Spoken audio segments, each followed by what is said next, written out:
Hey, so this is basically the video version of the dimensional analysis instructions that accompany the dimensional analysis assignment. So video is totally optional, but sometimes it's helpful to see this stuff rather than just seeing it in writing.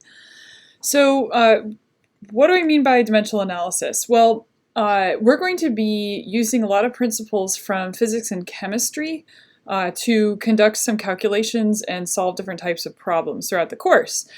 And there's a lot of pitfalls that we can encounter when trying to solve problems, but one of them doesn't even really actually have too much to do with understanding the problem or how to solve it, so much as using the incorrect numbers or incorrect units in equations.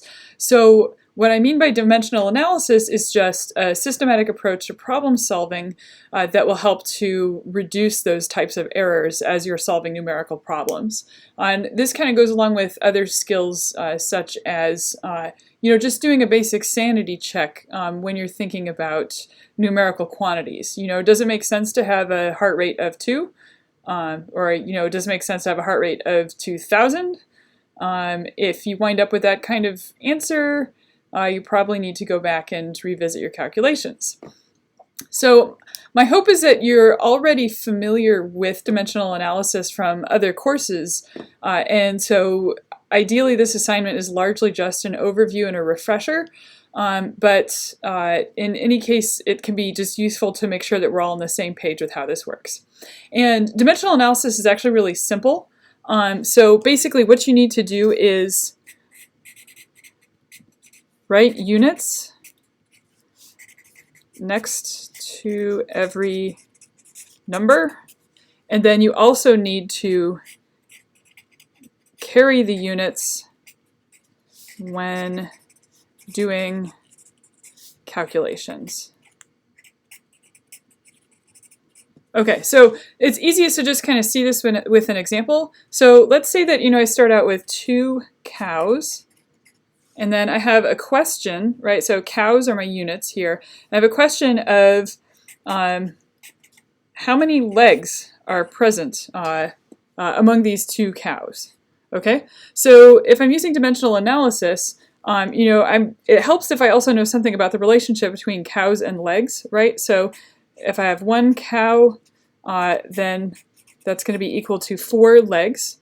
And so another way of writing this would be that if I move cow over, so then I've got 1 equals 4 legs per cow, right? So then if I want to figure out how many legs 2 cows have, I can say 2 cows times 4 legs per cow, and then my cow units will actually cancel out here. And then I can do my multiplication, and I wind up with a total of 8 legs. Anyway, so that's kind of fun because, you can kind of do that math intuitively, right? But it demonstrates the principle. So, as another example, if you know the relationship between inches and centimeters, right, so 1 inch is equal to 2.54 centimeters, then, I can carry this unit over just as I would do with any other mathematical property here, and I can get 1 equals 2.54 centimeters per inch. Okay? So then, I could multiply both sides of this times any other number, and as long as I multiply by the same quantity, then I'm not going to change the magnitude of that quantity, right? So if I were to multiply by 3 inches each side. So then, for example, I want to know, okay, so 3 inches, and I know there's this relationship here, and I wanted to convert to centimeters. Then I could say, if I multiply, both sides by 3 inches, so 3 inches equals 2.54 centimeters per inch. Multiply this by 3 inches, right? Same kind of thing. I can cancel out those units. 3 times 2.54 is going to give me a total of 7.62 centimeters. So now I've converted from inches to centimeters. So, the nice thing is this is a systematic method, and so it can help us catch things like, making that conversion incorrectly. So for example, if we tried to convert from inches to centimeters by dividing by 3 inches on both sides, right? So if I had instead, let's go up here, so if I had 3, so 1 over 3 inches is 2.54 centimeters per inch. And then if I divide by 3 inches here, then what I'm going to wind up with is going to be 2.54 over 3 centimeter divided by inches squared, right? So I'm in the wrong units. So automatically I know, okay, that was a mistake. I shouldn't have tried to divide in that case. All right, so now let's expand on that idea and let's talk about some more sophisticated examples. So the general measurement system, scientific measurement system used is often called the CGS system for centimeters, grams, and seconds. And this also includes, as a temperature unit, degrees Kelvin. And sometimes, just for the sake of convenience, it can be useful to define a group of these units combined with each other using a special name. So the unit for viscosity is called the poise. So 1 poise is equal to 1 gram over a centimeter times a second. Okay, so that just, it's easier to write poise rather than to write gram per centimeter second all the time. So if you aren't really sure about, the exact units for some kind of complex quantity like viscosity, you can often, look it up in a handbook, look it up online, or you can also often deduce it from the equation in which that quantity shows up. So for example, if you know that the dyne is the CGS unit for force, right? But you don't know what dyne stands for, but you know an equation where force appears, right? So F equals ma, right? So force, mass times acceleration. Then you can substitute in units for mass and units for acceleration, and you can figure out which the units for a dyne is. So a dyne, so it's the units for mass, right? So that's going to be grams. And then the units for acceleration, right? So acceleration is a distance over time, so that's going to be centimeters per second squared, time squared. So then what you're going to wind up finding is, okay, now we've just figured out what your units are for dynes. Similarly, note that if you take some quantity to a power, you should also take the unit to the same power, and that is starting to show up here, right? So if you have 4 centimeters and you square that quantity, then you're going to wind up with 16 centimeters squared, right? Same thing if you take the square root of your 4 centimeters, then you're going to wind up with 2 centimeters to the 1/2. So you've treated your unit equivalently. Okay, so that's the theory. Now let's think about the practice. So let's say you've figured out an equation where you want to substitute some values. So then there's a set of steps to follow for doing your calculations. So the first thing you want to do is just check and make sure everything is in the proper units initially. So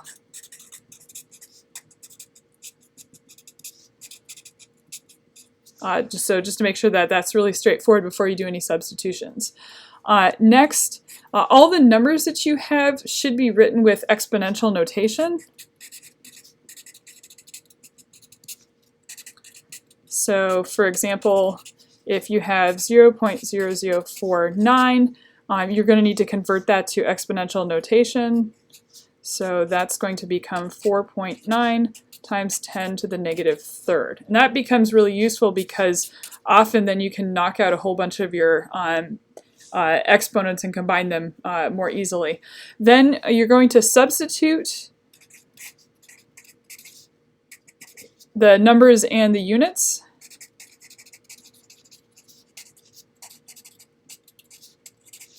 Into your equation, okay?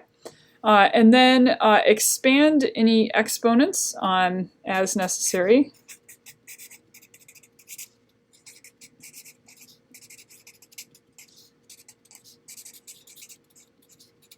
Right, so it's going to be applying them across units and across numbers.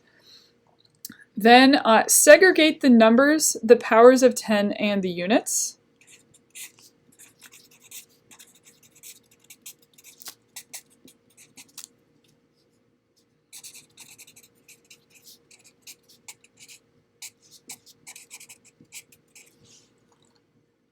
Simplify, so plug through those. And then last but not least, do a check. Are your units right?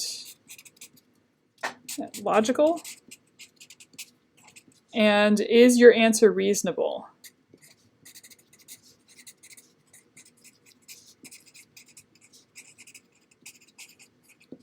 Okay, and so a little practice goes a long ways, so there's a whole bunch of practice problems in this assignment to really force you to work your way through this practice.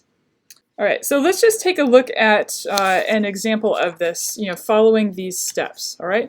So here's an initial equation. So 4.9 times 10 to the negative third centimeters squared per second times 8.26 times 10 squared grams times seconds, second quantity squared, times 4.2 times 10 to the negative second centimeters over grams per second, and I'm running out of space, divided by 3.796 times 10 cubed centimeters cubed per second times 3 times 10 to the negative second seconds. Okay? All right, so that's a big, hairy, ugly thing. So, all right, we want to start out by expanding exponents, so that's going to be this part right here. So if we expand that exponent, then we're going to wind up with 4.9 times 10 to the negative third centimeters squared per second times, then if you do the calculations, that next part is going to be 6.8 times 10 to the fifth, right? So we've squared out the numerical quantities, and we're also going to square out the grams, grams squared, seconds squared, okay? And then we're just going to carry through the rest of this equation. So 4.2 times 10 to the negative second centimeters over grams per second, and then divided by the same enchilada here. So 3.796 times 10 cubed centimeters cubed per second times 3 times 10 to the negative second seconds. Okay, so now we're going to segregate out the numbers, the powers of 10, and the units. So our numbers here, I'm just going to highlight those. Oops, that's in the first part. I'm just going to highlight those numbers here. So I've got 5 numbers. So for the first part, we're going to have 4.9 times 6.8 times 4.2 divided by 3.796 times 3, okay? Then next are our powers of 10. So we've got one here, we've got one here, we've got one there, there, and there. So we've got, and for the powers of 10, you basically can take whatever is on top, add it together what's on top, right, and then subtract off values from the bottom part of this equation. So that's going to be 10 to the negative third plus 5 plus negative 2. And then underneath we've got 10 to the negative, or to the third, so that's going to be minus 3, and 10 to the negative second, so that's going to be plus 2 for this quantity, right? And then last but not least, we'll take a look at our units. So we've got centimeters squared per second, grams squared, seconds squared, centimeters over grams times seconds. Then we've got centimeters cubed per second, and we've got seconds. So let's take a look at that. So we've got, in the numerator, we've got centimeters squared per second multiplied by grams squared times seconds squared. We've got centimeters over grams times seconds. Okay, and then underneath we've got centimeters cubed per second times seconds. Okay, so now hopefully with this, what you can see is we can do a little bit of cancellation. So up here in our numerator, we've got seconds squared in the numerator, and we've got divided by seconds and divided by seconds. So those are all actually going to cancel. Okay, so that's going to help us clean up the top. We've also got grams squared over grams, so we can cancel that out. We're left just with grams in the numerator there. And then we've got centimeters cubed. So what we've got left in our numerator here is centimeters cubed and grams at the moment. In the denominator, what we've got are centimeters cubed over seconds times seconds, so these are going to cancel. So we're left with centimeters cubed in the numerator and in the denominator. So those are going to cancel. So what are we left with at the end of the day? We're left with grams. So now if we do that multiplication in the first step, that's going to work out to be 12.3. Here, if we just go, -3, -2, and 5 are going to cancel with each other. So -3 plus 2, that's going to leave us with -1. So we're going to have 12.3 times 10 to the -1, and we're left with grams. So that's going to wind up being 1.23 grams. Okay, after all that work. Okay, I can't tell you in this case whether or not that's a reasonable calculation, but that is the correct steps to follow. All right, and that's part one. There's one more aspect to all of this, which is one other thing we're going to do a lot in physiology is we're going to have to deal with a lot of dilutions. And so there's just one equation that you need to know to work your way through dilutions, and that is the equation C1V1 equal to C2V2. In the handout I've written it the other way around, V1C1. Same difference, right? Mathematically, transitive property, they're the same thing. So in a number of cases, if you're trying to figure out how to go from one concentration to another concentration, you will wind up knowing 3 out of the 4 of these and then solving for the remainder. All right, so in this very simple equation, this is going to be your initial solution, and this is going to be your final solution, right? And C is concentration, usually in moles per liter, and then V is going to be your volume in liters or milliliters, okay? So, we can use this equation to basically calculate out the concentration of a diluted solution. So,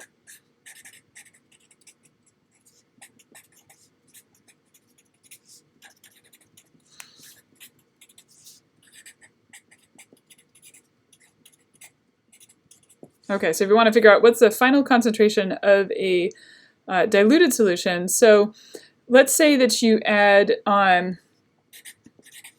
3 milliliters of water to 1 milliliter of 1 molar solution of sodium chloride.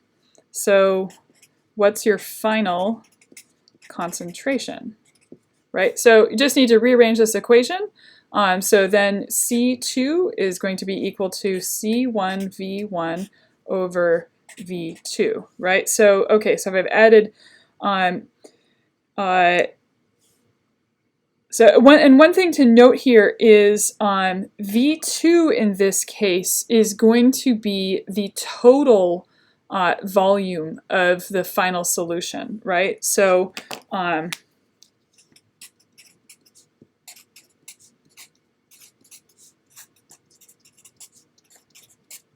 right? So if you're adding 3 mils of water to a 1 mil solution of, or a 1 milliliter, 1 molar solution, your final volume is going to be 4 mils, right?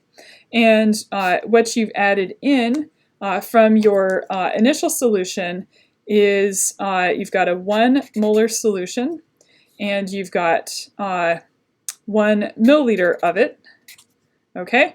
So what you're going to wind up with overall is a 1/4 molar final concentration. So in this case, your dilution factor is just the inverse of this. The dilution factor would be 4. You've diluted by 4. So let's just look at that one more time. So let's say that you wanted to use 1 milliliter of a 0.5 molar stock solution of sodium chloride, and you want a final concentration of 0.1 molar. So then calculate V2 and as your first step, okay?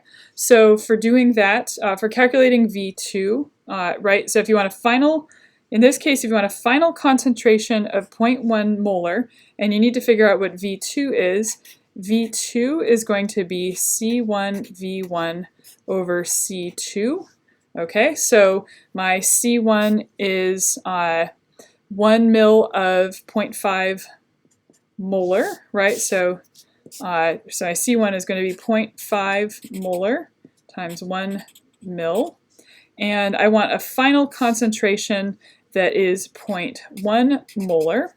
Okay, so my moles are going to cancel out. I've got 0.5 divided by 0.1, so I've got 5 mils. And so again, note that this 5 mils is the total volume of the final solution. So if I am trying to figure out how much to add,